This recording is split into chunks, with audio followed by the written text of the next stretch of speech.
Pai, do Filho e do Espírito Santo. Nos coloquemos na presença de Deus. Esse é o primeiro passo da nossa oração.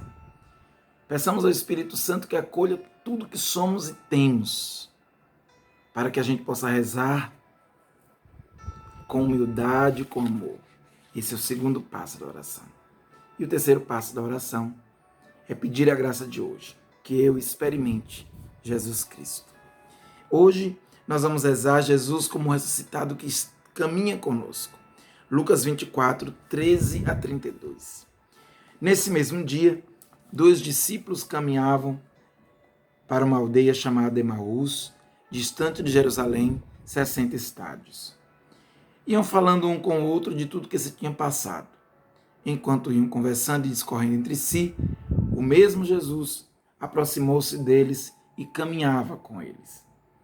Mas os olhos estavam como vendados e não o reconheceram.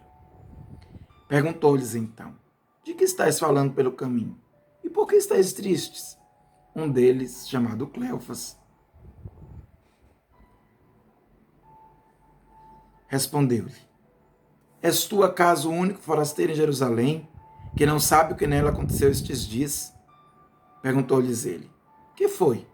Disseram: a respeito de Jesus de Nazaré. Era um profeta poderoso em obras e palavras, diante de Deus e de todo o povo.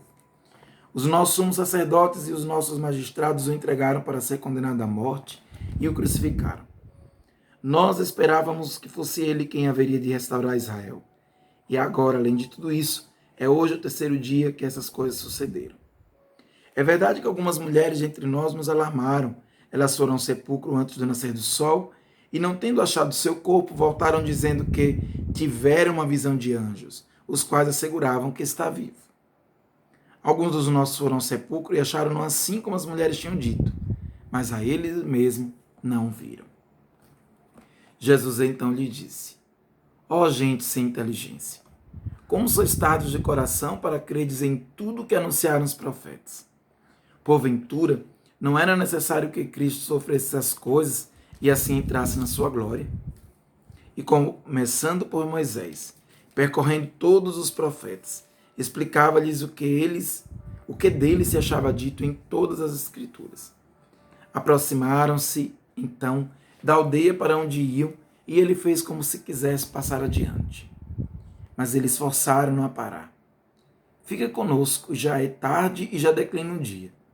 Entrou então com eles. Aconteceu que, estando sentado conjuntamente à mesa, ele tomou o pão, abençoou, partiu e serviu. Então se lhes abriram os olhos e o reconheceram. Mas ele desapareceu.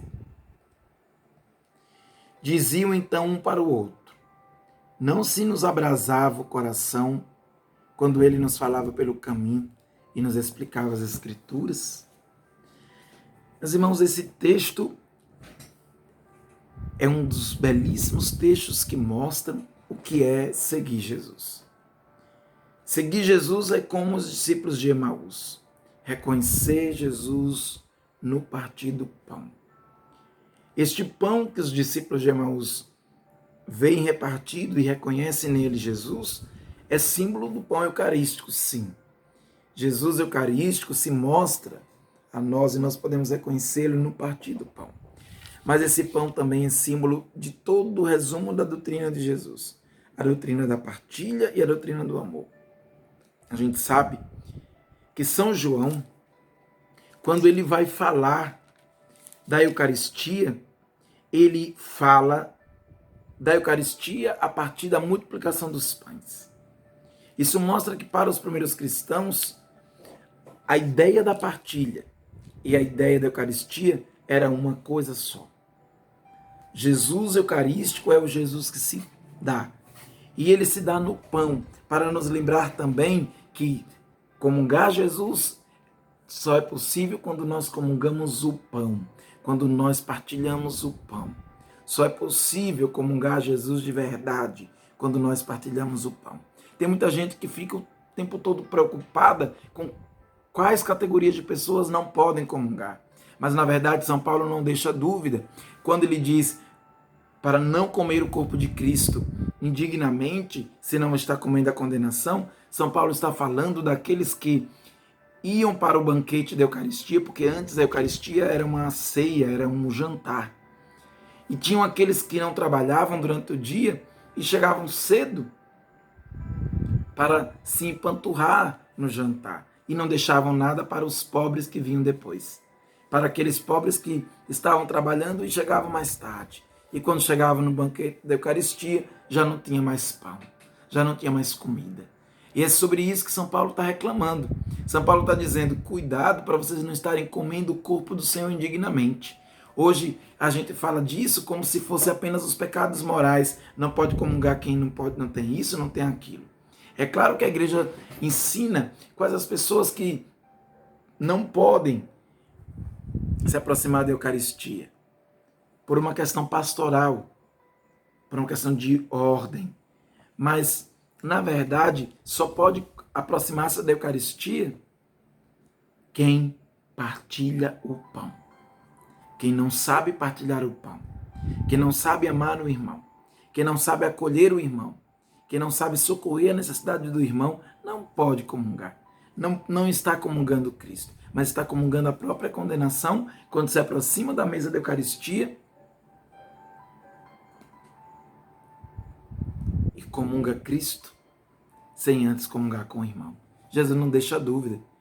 Antes de você dar sua oferta no altar, veja se ninguém tem alguma coisa contra você. Se alguém tiver alguma coisa contra você, vai primeiro se reconciliar com teu irmão e depois vem ofertar a tua oferta. Hoje, os discípulos de Emaús reconhecem Jesus ao partir o pão. Jesus é o ressuscitado, mas eles não reconhecem Jesus. Eles tinham uma visão diferente de Cristo. Eles achavam que Cristo seria aquele que iria restaurar o reino de Israel. E também eles tinham uma visão errada da ressurreição. Eles achavam que a ressurreição que Jesus falava significava que Jesus ia voltar a viver nesse mundo como um mero mortal. Mas Jesus, o ressuscitado que passou pela cruz, não é mais um mero mortal. Quando Adão e Eva pecaram, a morte entrou no mundo. Com o Filho de Deus, a morte é vencida. E mesmo mortos, nós podemos viver. É o que Jesus está ensinando.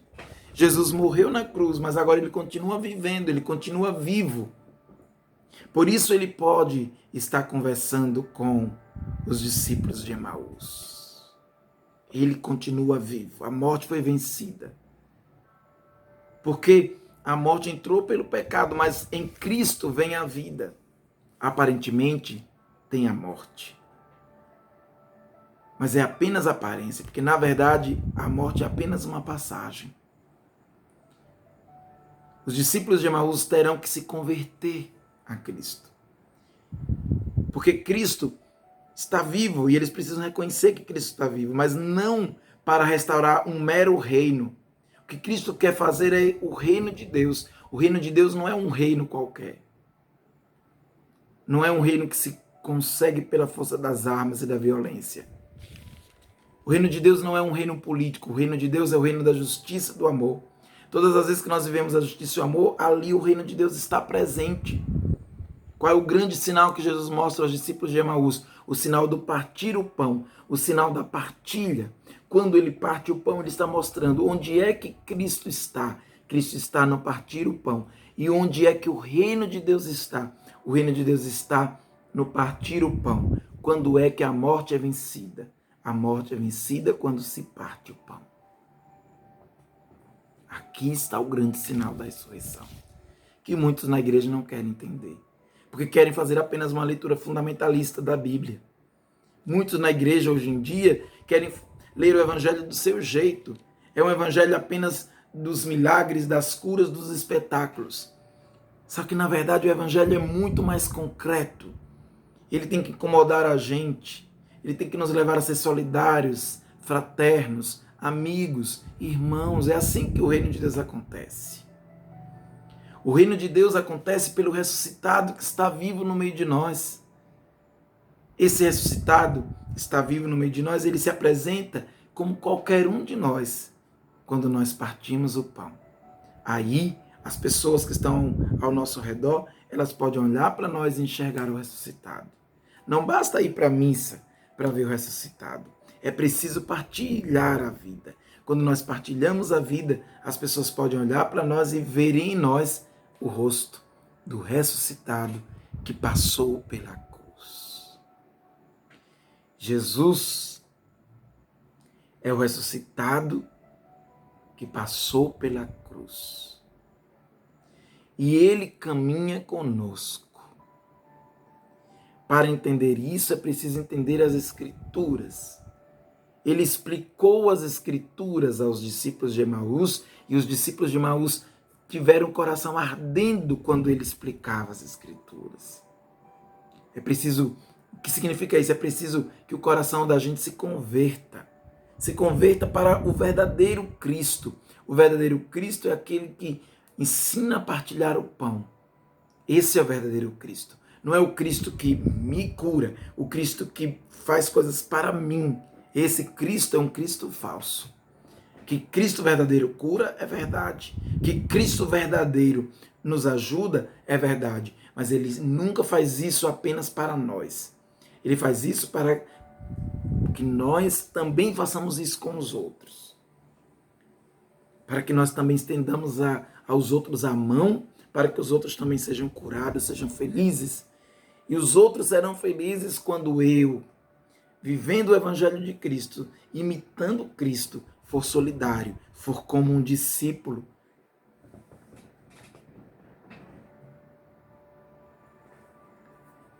For como um samaritano. Quando nós formos samaritanos, ali Cristo estará presente. Por isso que a campanha da fraternidade vem nos acolher, vem nos convidar agora a ser samaritanos. Amanhã nós iniciaremos a rezar a campanha da fraternidade. Por isso hoje, nesse último dia do carnaval, silencie o seu coração agora. Reze esse texto com muita calma. Pare e converse com Deus onde você for tocado. Depois gaste tempo em silêncio. Anote tudo no seu caderno. Hoje você vai rezar também Apocalipse 15, 3 a 4.